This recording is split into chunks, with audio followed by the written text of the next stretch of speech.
dalam pengantar kitab ini, yaitu tentang kitab adab makan ini, Imam Al-Ghazali telah memberikan penjelasan awal bahwa agama itu harus berfungsi dalam kehidupan manusia.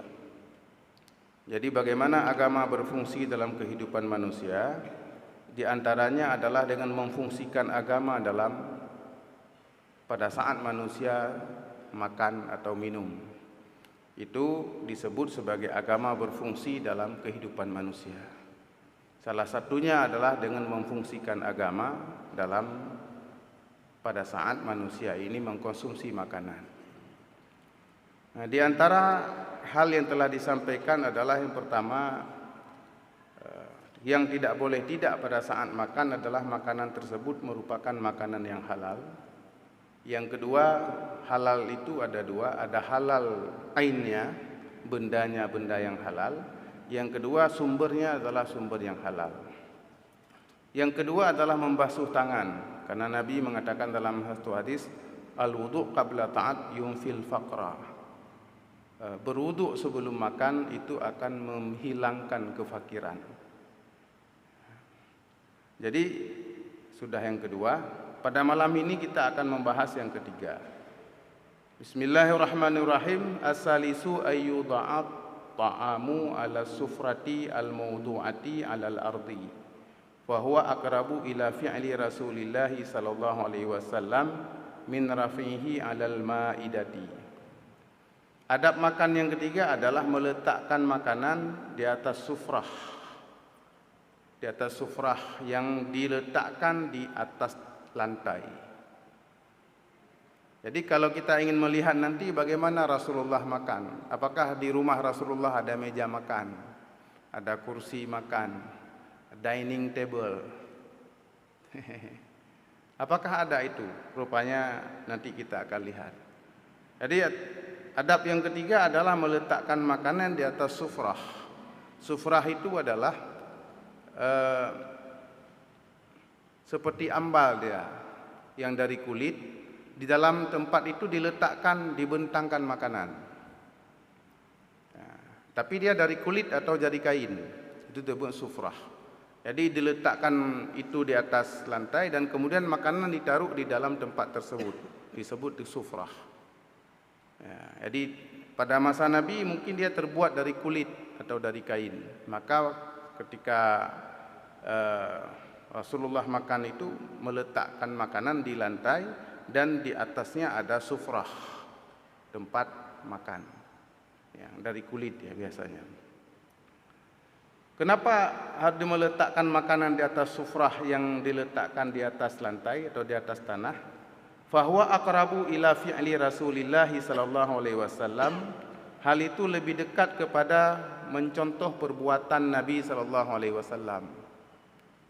Min rafihi alal ma'idah, daripada meletakkannya di atas meja.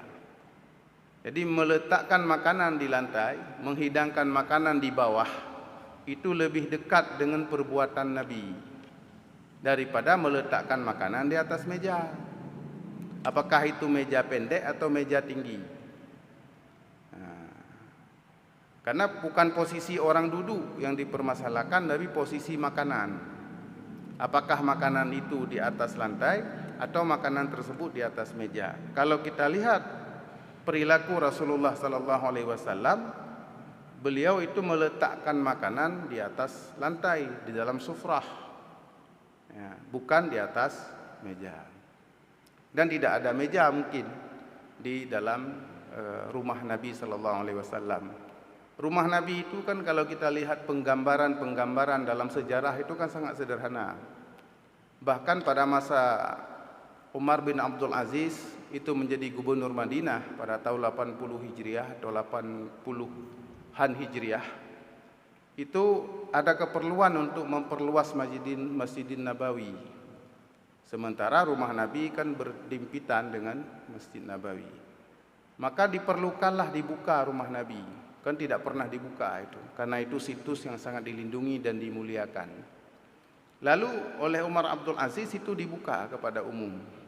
Ketika dibuka kepada umum, penduduk Madinah itu dapat menyaksikan langsung yang sudah hidup jauh dengan Nabi. ya, periode sesudah sesudah jauh dengan Nabi. Begitu mereka melihat rumah Nabi, ya, itu penduduk Madinah menangis 1 bulan. Si beleng kekli. Sebulan penduduk Madinah menangis ketika melihat langsung bagaimana kondisi rumah Rasulullah sallallahu alaihi wasallam, makhluk paling mulia, makhluk terbaik di alam semesta ini. Si belian geklik penduduk Madinah. Anak bayangkan ciban seorang pemimpin dunia, pemimpin umat, pemimpin dunia akhirat yang dimuliakan oleh langit dan bumi, itu rumahnya sesederhana itu.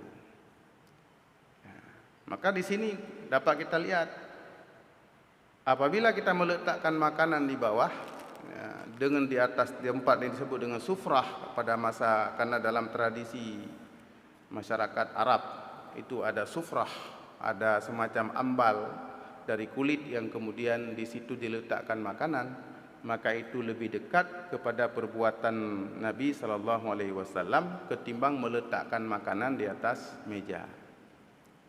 Pertanyaannya, apakah meletakkan makanan di atas meja itu haram? Nah, ini nanti kita akan bahas. Yang jelas, apabila kita ingin dekat dengan bagaimana Nabi memperlakukan makanan atau makan, maka itu yang paling dekat kepada perilaku Nabi adalah meletakkan makanan di lantai, dihidangkan makanan di tempat di lantai itu. Karena Rasulullah sallallahu alaihi wasallam idza utiya bi ta'amin wada'ahu 'alal ardi. Nabi sallallahu alaihi wasallam itu apabila dibawa makanan, wada'ahu 'alal ardi, beliau meletakkan makanan tersebut di lantai. Artinya posisi Nabi itu berada di lantai juga. Kenapa? Fahadha aqrabu ila tawaddu'i. Hal ini lebih dekat kepada tawaddu'. Lebih dekat kepada tawaddu'. Karena ketika makan, nanti kita akan juga membahas bahwa Nabi senantiasa menempatkan dirinya sebagai hamba, sebagai budak di hadapan Allah Subhanahu wa taala. Dalam satu riwayat diceritakan bahwa ada satu peristiwa Nabi ditawarkan 2 pilihan oleh malaikat. Apakah akan menjadi abdan nabiyan, nabi yang juga seorang hamba, atau menjadi nabiyan mulkan, nabi yang seorang raja? Ditawarkan oleh malaikat. Wahai Muhammad, Allah memberikan 2 pilihan kepadamu. Kamu boleh memilih menjadi abdan nabiya, seorang nabi yang juga seorang hamba, hamba yang juga nabi, atau menjadi nabiyan mulkan, atau menjadi seorang nabi juga raja seperti Nabi Sulaiman. Maka Nabi kemudian di situ ada Jibril. Nabi seakan-akan bermusyawarah dengan Jibril, dan kemudian Nabi memilih bahwa beliau adalah abdan nabiya, beliau adalah seorang hamba lagi nabi, tidak memilih sebagai seorang raja. Maka tidak ada istana Rasulullah sallallahu alaihi wasallam seperti istananya Nabi Sulaiman alaihi salam. Tidak ada istana karena beliau bukan raja. Beliau bukan nabi yang mulukan, bukan nabi yang raja, tapi beliau merupakan abdan nabiyan, seorang hamba yang jadi nabi. Nah, kehambaan itu diperlakukan atau ditunjukkan oleh Nabi pada saat makan, duduk di lantai. Karena di situ fahadha aqrabu ila tawaddu'i, hal itu lebih mendekatkan orang itu kepada tawaddu'. Tidak merasa sombong ketika duduk di meja makan dengan hidangan-hidangan besar. Karena posisi makan, kedudukan makan atau kegiatan makan itu sudah sebagaimana dijelaskan oleh Imam Al-Ghazali di pengantar kitab ini, bahwa makan itu bahagian daripada kebiasaan yang bisa menjadi ibadah ketika makan itu diperlakukan dengan nilai-nilai ibadah. Jadi Rasulullah SAW sebagai abdan nabiya, sebagai hamba yang nabi, itu meletakkan makanannya di bawah, dan karena itu lebih dekat kepada sifat tawadhu'. Tidak ada keangkuhan ketika kita makan. Ini berbeda dengan kehidupan zaman modern. Makanan menjadi satu sarana status sosial. Meja makan yang mahal, restoran-restoran super mahal, disediakan fasilitas makanan yang luar biasa, dan di situ seperti kata orang Medan, tepuk dada, tanya selera. Itu kesombongan yang digambarkan oleh orang Melayu sebagai dalam ungkapan tepuk dada, tanya selera. Dan ini merupakan sebuah perilaku yang jauh daripada contoh-contoh yang dilakukan oleh Rasulullah sallallahu alaihi wasallam. Apabila Nabi tidak meletakkannya di lantai, fa illam yakun fa'ala sufrah. Jikapun tidak diletakkan langsung di lantai, maka diletakkan dalam sufrah, dalam tempat di mana itu peralatan makan dari kulit, disitulah makanan ditaruh dan dari situlah Nabi makan makanan tersebut. Fa innaha tazakkaras safar, karena makan dalam sufrah itu akan mengingatkan orang bahwa hidup di dunia ini adalah merupakan safar, perjalanan. Jadi tidak perlu peralatan yang permanen, yang tetap. Selesai makan, gulung, simpan, seperti seorang musafir. Nah, wa yatazakkaru minas safar safral akhirati, dan dengan mengingat bahwa hidup ini merupakan safar seperti seorang yang sedang musafir, pada saat dia makan juga dia memperlakukan dirinya sebagai seorang yang musafir. Dia tidak akan berlama-lama di situ dan juga tidak memerlukan alat-alat makan yang mewah, karena seorang musafir itu pasti ingin simple sekali. Itu ada sekarang ini disebut dengan backpacker, itu orang-orang yang bepergian itu satu tas mereka berangkat. Karena orang musafir pasti ingin simple, ingin mudah, ingin ringan bawaannya, tidak terlalu berat dalam perjalanan. Maka dengan makan seperti itu akan mengingatkan orang kepada, kita akan teringat kepada bahwa kita adalah sedang melakukan perjalanan. Dan ketika kita teringat bahwa diri kita merupakan musafir yang sedang melakukan perjalanan, maka kita akan teringat kepada perjalanan akhirat. Bahwa perjalanan kita ini bukan ke Medan, perjalanan kita ini bukan ke Jakarta, perjalanan kita ini bukan ke Jeddah, perjalanan kita adalah safarul akhirah, perjalanan menuju akhirat. Wa hajatuhu ila zadit taqwa, dan teringat bahwa perjalanan menuju akhirat itu ada hajat, ada kebutuhan dalam safar itu. Apa kebutuhan itu? Zadit taqwa, perbekalannya adalah takwa. Jadi itu hubungannya antara posisi makanan yang di lantai, sifat tawadhu' dan memperlakukan dirinya sebagai seorang musafir yang tidak memerlukan peralatan makan yang permanen tetap di situ. Akan teringat bahwa sebagai seorang musafir, begitulah kita dalam kehidupan kita sehari-hari. Makan yang simple, gulung, berangkat. Nah, ini yang dirasionalkan oleh Imam Al-Ghazali dalam kitab Ihya beliau ini. Wa qala Anas bin Malik rahimahullah. Anas bin Malik rahimahullah mengatakan, ma akala Rasulullah sallallahu alaihi wasallam ala khawanin wala fi sukhrujatin.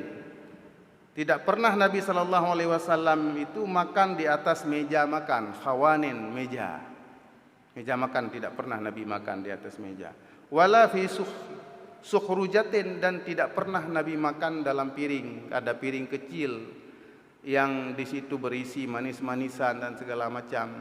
Ya, nah kita nyo bacut lang piring ubutnya tabuh sirah bacut, kemudian makanan-makanan yang lain dan segala macam. Nabi tidak. Nabi makan sangat sederhana. Tidak ada meja makan dan bahkan tidak menggunakan piring kecil untuk mendampingi makanan beliau. Tidak ada. Qila, maka ditanya orang, kalau Nabi tidak makan menggunakan meja makan dan tidak menggunakan piring, ya, fa'ala madza kuntum ta'kulun, maka bagaimana mereka makan? Maka Anas mengatakan, Anas bin Malik menjawab, ala sufrah, makan di atas sufrah. Sebuah kulit yang di situ diletakkan makanan dan kemudian digulung kembali, selesai. Nah, ini cara Rasulullah sallallahu alaihi wasallam. Jadi tidak ada meja dalam kegiatan Nabi mengkonsumsi makanan. Jadi tidak, Nabi diletakkan di lantai. Nah. Waqila arba'un ahdasat ba'da Rasulillah sallallahu alaihi wasallam. Ada yang mengatakan bahwa ada 4 perkara yang diada-adakan sesudah Rasulullah sallallahu alaihi wasallam wafat. Dianggap sebagai diada-adakan, atau bahasa lain sebagai muhdisat, sebagai sesuatu yang mungkin bid'ah. Yang pertama al-mawaidu, pertama adalah meja-meja makan dan peralatannya. Itu sesuatu yang bid'ah, yang muhdisat, ahdasat, sesuatu yang diada-adakan, karena Nabi tidak melakukan itu. Wal manakhil, yang kedua adalah hayakan, saringan yang memperhalus makanan, diperhalus gandum. Karena sebelum pada masa Nabi tidak menggunakan itu. Gandum ditumbuk kemudian dibakar dengan roti kasar. Jadi ditemukannya manakhil itu adalah ayakan untuk memperhalus, itu makanan semakin enak, semakin lembut, semakin gurih rotinya. Wal ashnan, dan sabun tidak ada. Itu dianggap sebagai sesuatu yang wasyib'un, dan sesuatu yang di bid'ah itu adalah kenyang. Tadi ada 4 perkara yang bid'ah. Pertama meja-meja makan dan peralatannya. Yang kedua hayakan untuk memperhalus gandum, ya. Yang ketiga adalah sabun, rahjaro dan segala macam. Wasyib'un, dan kenyang. Nanti kita akan lihat apakah bid'ah ini haram atau tidak. Maka dibahas oleh Imam Ghazali, wa'lam anna wa in qulna al-aklu ala sufrah aula falasna naqulu al-aklu alal ma'idah manhiyun anhu nahya kirahatin au tahrimin. Imam Ghazali mengetahuilah bahwa walaupun kita mengatakan bahwa makan dalam sufrah, di lantai dengan di atas tempat yang diletakkan di lantai itu lebih aula, lebih baik, itu bukanlah berarti kita mengatakan makan di atas meja makan itu terlarang sebagai larangan yang bersifat makruh atau haram. Karena tidak ada sebutan larangan untuk makan di atas meja makan. Hanya saja Nabi makan di lantai. Apakah ketika umatnya makan di meja makan itu makruh atau haram? Maka Imam Al-Ghazali mengatakan itu tidak seperti itu. Artinya apa yang kita lakukan hari ini itu mubah hukumnya. Mubah hukumnya. Walaupun Rasulullah makan di atas lantai, duduk di atas lantai, tetapi kalau misalnya kita makan di atas maidah, di atas hidangan yang disediakan di atas meja, itu tidak ada larangan sebagai larangan yang makruh atau larangan yang haram. Karena tidak disebutkan larangan tentang hal itu. Yang ada adalah Rasulullah makan dalam keadaan duduk. Kalau kita ingin dekat, ingin mendekatkan diri kepada cara Rasulullah, maka makanlah ketika berada sambil duduk di atas lantai. Tadi bukan berarti makan di atas meja menjadi haram, tidak. Itu kata Al-Ghazali. Wa ma yuqalu annahu abda' ba'da Rasulillah sallallahu alaihi wasallam falaisa kullu ma abda'a manhiyan. Apa yang disebut sebagai bid'ah itu tidak mesti bid'ah itu terlarang. Karena sesuatu yang tidak terjadi pada masa Nabi semuanya bid'ah. Dan tidak semua bid'ah itu manhiyan, itu terlarang. Dari mana bid'ah yang terlarang? Kata Al-Ghazali, bal manhiyu bid'atun tudadu sunnatan sabitatan wa tarfa'u amran minasyara'i ma'a baqa'i illatih. Yang bid'ah yang terlarang adalah bid'ah yang melawan dengan sunnah yang tidak bisa diperselisihkan. Sunnah yang tidak bisa diperselisihkan, yang sudah jelas. Itu bid'ah yang terlarang. Dan yang kedua, dia merubah hukum yang hukumnya tersebut, ilat pada hukum tersebut tidak berubah. Kalau kita merubah hukum, merubah sesuatu hukum yang ilat pada hukum tersebut tidak berubah, masih sama ilatnya yang kita berikan hukum baru, itu bid'ah.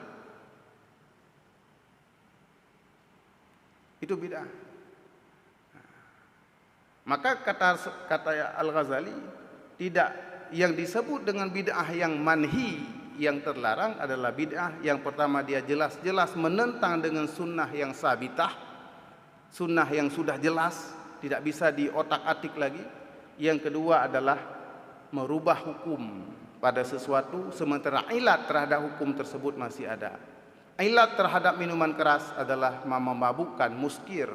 Lalu kita katakan ada satu jenis minuman ini tidak haram, padahal di situ terdapat ilat muskir, ilat kemabukan. Maka mengubah hukum ini disebut sebagai bid'ah yang terlarang. Karena pada air ini terdapat ilat yang ada pada khamar. Nah, ini. Jadi mengapa ini dijelaskan? Karena tadi Rasulullah itu makan di bawah, duduk di lantai. Sementara banyak sekali umat Nabi Muhammad itu makan, dan juga terjadi dalam masa kekhalifahan orang makan di atas meja. Nah, itu bukan termasuk bid'ah yang terlarang di dalam agama, tetapi merupakan bid'ah yang mubah. Tapi dalam hadis disebut bahwa itu ada 4 bid'ah yang dilakukan sesudah Rasulullah itu. Pertama adalah meja makan atau al-mawaid, peralatan-peralatan makan. Kemudian hayakan tepung untuk menyaring gandum semakin halus sehingga roti semakin enak waktu dikonsumsi. Kemudian sabun. Nah, lalu bagaimana hal itu? Itu tidak menjadi masalah. Contoh kata Al-Ghazali, kita akan melihat kasus sabun. Sabun itu fungsinya adalah nadhafah, fungsinya adalah untuk membersihkan. Sementara perintah membersihkan itu adalah dalam perintah Islam. Maka sabun itu menjadi penyempurna bagi kebersihan yang diperintahkan oleh Islam. Maka dia menjadi pelengkap bagi perintah Islam untuk membersihkan. Maka dia tidak menjadi bid'ah yang terlarang.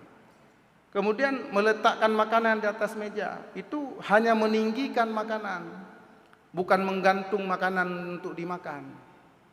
Tapi kalau makanan digantung kemudian dimakan, itu menjadi bid'ah. Ini makanan tetap diletakkan, hanya saja posisinya ditinggikan daripada lantai. Itu tidak merubah hukum dan tidak merusak sunnah Rasulullah sallallahu alaihi wasallam. Berbeda seandainya kita merubah cara makan digantung. Lagi pajuh makanan bahaim, maka juga makanan binatang. Nah, itu dianggap sudah merubah apa yang dilakukan oleh Rasulullah sallallahu alaihi wasallam.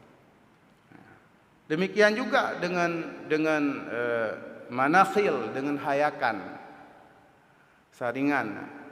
Itu malah akan memperhalus makanan, dan memperhalus makanan itu boleh selama itu tidak menimbulkan hal-hal yang berlebihan, sehingga kelezatan makanan tersebut menyebabkan kita lupa kepada ibadah.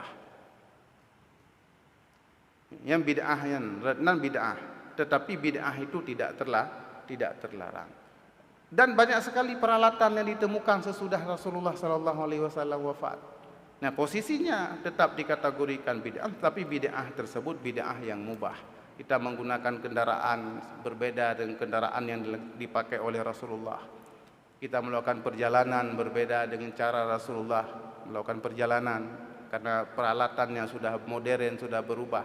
Itu kan ma'hadasat, itu sesuatu yang diada-adakan, bersifat inovasi. Dan itu tidak menjadi bid'ah yang manhiyah, bid'ah yang terlarang, karena itu tidak terjadi pelanggaran terhadap sunnah Rasulullah sallallahu alaihi wasallam.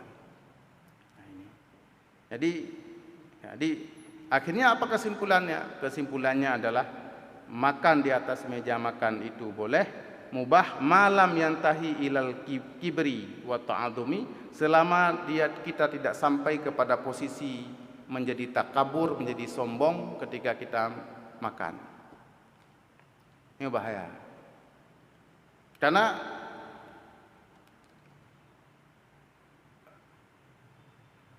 menjadi kebiasaan orang, meja makan itu menjadi tempat bersombong-sombong. Makanan yang dihidangkan itu menjadi tempat bersombong-sombong, membanding-bandingkan diri dengan orang lain. Apalagi ditampilkan foto-foto untuk memperlihatkan banyak sekali level elit dia makan. Elit sekali makanannya. Elitis. Nah, itu sudah menjadi haram. Karena sudah berlawanan dengan sunnah. Yaitu tidak ada sifat tawadhu'. Jadi meletakkan makanan di atas meja makan itu tidak menjadi masalah, karena itu memudahkan untuk kita makan. Tetapi ketika meja makan tersebut sudah menjadi sarana untuk bersombong-sombong, sarana untuk meningkatkan status sosial, sarana untuk memperlihatkan kemewahan, di situ menjadi salah. Di situ menjadi bid'ah yang terlarang. Karena sudah hilang sifat tawadhu' yang itu menjadi alasan Rasulullah sallallahu alaihi wasallam meletakkan diri beliau di bawah pada saat makan, supaya tidak terjadi kesombongan pada manusia pada saat dia mengkonsumsi makanan. Dia harus menundukkan diri, bukan menegakkan diri pada saat dia makan.